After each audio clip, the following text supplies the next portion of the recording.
ఉషమ్మ ఏం చేస్తున్నావు వంటగదిలో? వంటగదిలో వంట చేస్తారు కదా. ఏం కూరలు అంటే వెన్నుపూస నొప్పి తగ్గిందా? ఏ పూస నొప్పి ఉన్నా కూడా వంట ఒకటన్నా చేసి పెట్టాలిగా. డాక్టర్ అమ్మ మరి రెసిపీ తీసుకోమని చెప్పింది. వాళ్ళ పాప అట్టే చెప్తారు కానీ వంట చేసేటోళ్ళు ఎవరు ఉంటారు చెప్పు. ఎంత పని మనుషులు పెట్టుకున్నా ఏం పెట్టుకున్నా పై పనులు చేస్తారు కానీ ఇంటి పని వంట పని అయితే చేయరుగా. అవును బాబు.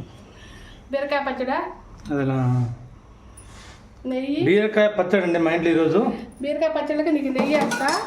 బీరకాయ చట్నీ సూపర్ ఉంటుంది. ఇక ఇప్పుడే 7 అన్నం వండినా 1 వండుగా. నువ్వు వస్తావా? నువ్వు వచ్చే ముందు చెప్పాలి నాకు ఎప్పుడైనా గుర్తుపెట్టుకో. వచ్చినాక పొగలేస్తున్నా చూసినావా? ఇది దొండకాయ కూర. దొండకాయ కూర, దొండకాయ కూరలో కారం ఎక్కువ పడుతుంది. పాలు పోసిన ఏం కాదు, ఎట్లుండే తినాలా ఏముంది కానీ.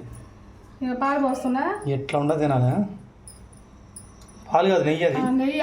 పాలు పోసిన దొండకాయ కూర నెయ్యి వేస్తున్నా పచ్చడికి. నెయ్యి తినాలండి, నెయ్యి చాలా మంచిది హెల్త్కి.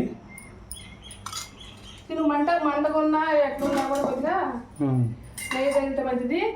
తర్వాత పెరుగుంది. ఓకే, పెరుగండి, గడ్డ పెరుగు. బా సూపర్. మా ఇంట్లో మా చిన్నప్పుడు మా ఇంట్లో మా బరిగొడ్లు ఇట్నే కాబెట్టుకొని మా అమ్మ బొగ్గుల మీద పెట్టేది. ఎర్రగా ఉడికినాక బొగ్గుల మీద పాల వరకు సపరేట్ ఒక తెప్పాలు ఉండేది. పాల తెప్పాల అనేది అది. ఇంకా బొగ్గుల మీద పెడితే ఎర్రగా అసలు లీటర్కి 1/2 లీటర్ అయితే. అప్పుడు ఈ మిక్సీ లేవు కదా.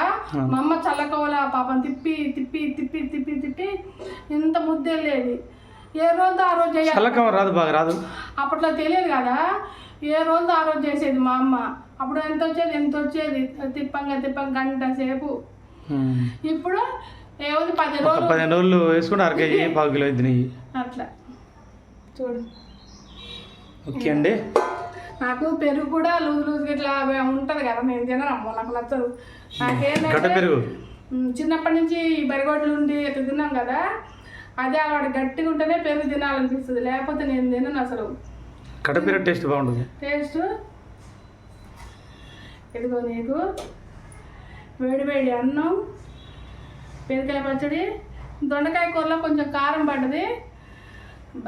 ఆలయాన వెలసిన దేవుని రీతే ఇల్లాలే జగతికి. మా ఇంట్లో సామాన్లు లేవండి. రోజు వీడియోలో చెప్పాలి కదా మీకు, కొత్త వాళ్ళు చూస్తారు కదా. ఎందుకంటే మా సామాన్లన్నీ అక్కడ మా ఇంట్లో మా సొంత ఇంట్లో పల్లెటూరులో మూటలు కట్టుకొని వచ్చినాం. ఇవేదో కొన్ని ఉడకబెట్టుకొని ఏ రోజుకి ఆ రోజు తినడానికి. సరుకులు సూపర్ మార్కెట్ చూపి మన ఇంట్లో. వద్దులే, అవి ఎవరికైనా ఉంటుందిలే కానీ.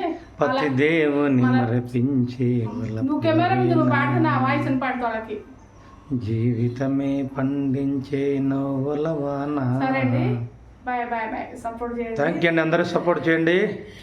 ఈ టైంలో మా వారు వస్తుందంటే 12 కానీ 12:30 కానీ 1 కానీ ఆ టైంలో అన్నం వండుతా. ఎప్పుడైనా మధ్యాహ్నం ఆయన వరకు వండుతా. పిల్లలకి ఉదయం వండుతా. అలా వండుతా ఎప్పుడైనా నేను.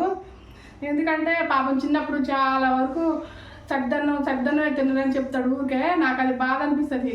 బాగా కంట్రోల్ బియ్యం సద్దన్నం అది తిని పేరుపుత లాగా వచ్చింది పాప ఆయనకి.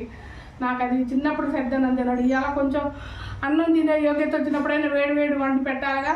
మా చిన్నతనం నుంచి అండి కోటా బియ్యం తినేది. ఎప్పుడైతే పెళ్ళి అయిందో వాళ్ళ ఇచ్చిన 1/2 ఎకరం పొలంలో మంచిగా 10 బస్తాల బియ్యం వడ్లిస్తారు. మంచిగా సాంబశ్వరి వాళ్ళ అన్నలు మంచిగా పండిస్తారండి. అప్పటివరకు మా సాంబశ్వరి అన్నం ఎట్లుంటో తెలియదు మాకు. ఓన్లీ కోటా బియ్యం మీద ఆధారపడించినప్పుడు ఈ వ్యవస్థ మారాలని చెప్పేసి చదువుకున్నాం. దేవుళ్ళ జాబ్ వచ్చింది, పెళ్ళి అయింది. ఏంటంటే పాపం చిన్నప్పుడు బాగా కంట్రోల్ బియ్యం తిని నేను సద్దన్నం తిందని చెప్తాడు. నాకు అందుకే బాధ అనిపిస్తుంది. ఆ సద్దన్నం తిని పేరుపోతలాగా వచ్చిందమ్మ.